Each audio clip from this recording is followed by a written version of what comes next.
Herpes simplex virus यह अगर आपकी आंखों की तरफ आ जाए तो आपको अंधा कर सकती है। इसलिए रेसेस को छूने के बाद अपने हाथ को अच्छे से वॉश करें। वॉश करने के बाद ही अपने बॉडी को कहीं पे टच करें।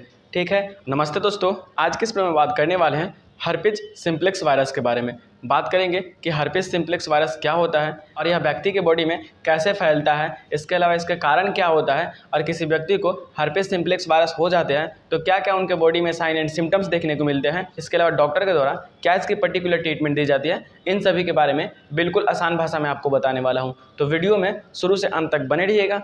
चलिए दोस्तों, हम अपने वीडियो की तरफ चलते हैं और बात करते हैं हर्पिस सिम्प्लेक्स वायरस के बारे में। सबसे पहले हम बात करेंगे कि हर्पिस सिम्प्लेक्स वायरस क्या होता है। देखिए दोस्तों, ये जो हर्पिस होता है यह एक प्रकार का वायरस होता है जो लाइव सेल के अंदर एंटर करता है। यह लाइव सेल के अंदर एंटर करने के बाद यह सेल के प्रोसेस को इस तरह से चेंज कर देता है कि सेल वायरस के लिए काम करना स्टार्ट कर देता है। कुछ केसेस में यह सेल के अंदर ही पड़ा रहता है। जब आपकी इम्यूनिटी वीक हो जाती है उस समय यह एक्टिव होता है और बॉडी को नुकसान पहुँचाने लगता है। अगर यह वायरस आँख की तरफ फैल जाती है तो यह आपको अंधा कर सकती है। इसलिए रेसेस को आप छुएं तो सबसे पहले अपने हाथ को वॉश करें। वॉश करने के बाद ही कहीं बॉडी को टच करें। ठीक है। इसके अलावा अब हम बात करेंगे इसके कारण के बारे में कि हर्पिस सिम्प्लेक्स वायरस होने का कारण क्या क्या हो सकते हैं। सबसे पहला जो इसका कारण होता है वो होता है हर्पिस सिम्प्लेक्स वायरस ही होता है। इसी वायरस के कारण यह हर्पिस सिम्प्लेक्स वायरस होता है। तो सबसे पहला इसका कारण यही होता है, हर्पिस सिम्प्लेक्स वायरस। इसके अलावा दूसरा जो इसका कारण होता है वो होता है इन्फेक्टेड पर्सन के साथ लिप्स किस करना या सेक्सुअल इंटरकोर्स करना। ठीक है। तो इससे भी हर्पिस सिम्प्लेक्स वायरस फैल सकता है। इसके अलावा अब हम बात करेंगे इसके साइन एंड सिम्टम्स के बारे में कि अगर किसी को हर्पिस सिम्प्लेक्स वायरस हो जाते हैं तो उनके बॉडी में क्या क्या साइन एंड सिम्टम्स देखने को मिलते हैं, उसके बारे में हम बात कर लेते हैं। तो सिम्टम्स में सबसे पहले पेशेंट को फीवर आने लगता है। इसके अलावा उनके बॉडी पे रेसेस बनने लगते हैं। उस रेसेस में ब्लिस्टर बनने लगता है जिसकी वजह से काफ़ी ज़्यादा पेशेंट को दर्द होने लगता है उस ब्लिस्टर की वजह से।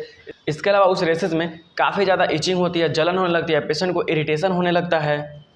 हर्पिस जो होता है यह दो तरह से हो सकता है। तो फर्स्ट हर्पिस में कहाँ कहाँ पे होते हैं आपके बॉडी पे रेसेस, उसके बारे में हम जान लेते हैं। फर्स्ट हर्पिस जो होता है इसमें रेसेस आपके आँख, नाक, मुंह की तरफ होते हैं। इसके अलावा दूसरा जो हर्पिस होता है इसमें रेसेस मेल के जेनाइटल वाले एरिया में होते हैं और फीमेल के वेजाइनल वाले एरिया में होते हैं।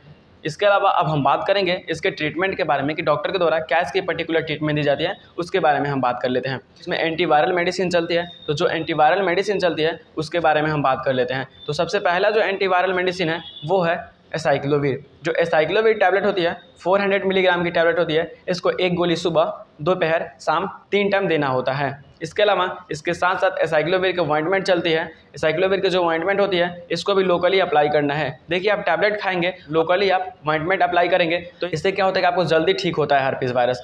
इसके अलावा इचिंग काफ़ी ज़्यादा होता है, उसके लिए सेट्रिजिन या लेवोसेट्रिजिन की टैबलेट ले सकते हैं। इसके अलावा इसमें मल्टीविटामिन टैबलेट दिया जाता है। जो मल्टीविटामिन टैबलेट दिया जाता है वो होता है NVM-M12। जो NVM-M12 होता है टैबलेट, इसको एक गोली रात में लेना होता है। यह आपके विटामिन को पूरा करने के लिए दिया जाता है। ठीक है। इसके अलावा NVM-M12 RF का इंजेक्शन भी दिया जाता है। इसका इंजेक्शन जो होता है आपको अल्टरनेट डे लगाया जाता है। ठीक है। आपको इंट्रामस्कुलर अल्टरनेट डे लगाया जाता है। इसके साथ साथ टैबलेट लेने के बाद आपको काफ़ी ज़्यादा एसिडिटी बनता है तो उसके लिए पेंटॉप DSR कैप्सूल दिया जाता है। इसको खाली पेटे एक गोली लेना होता है। तो इस तरह से डॉक्टर के द्वारा फुल ट्रीटमेंट दी जाती है। जितने भी मेडिसिन हम आपको बताए हैं इसको खुद से यूज़ नहीं करना है, बिना डॉक्टर की सलाह के अनुसार। ठीक है दोस्तों, हम आपसे मिलते हैं नेक्स्ट वीडियो में। तब तक के लिए बाय, टेक केयर, जय हिंद।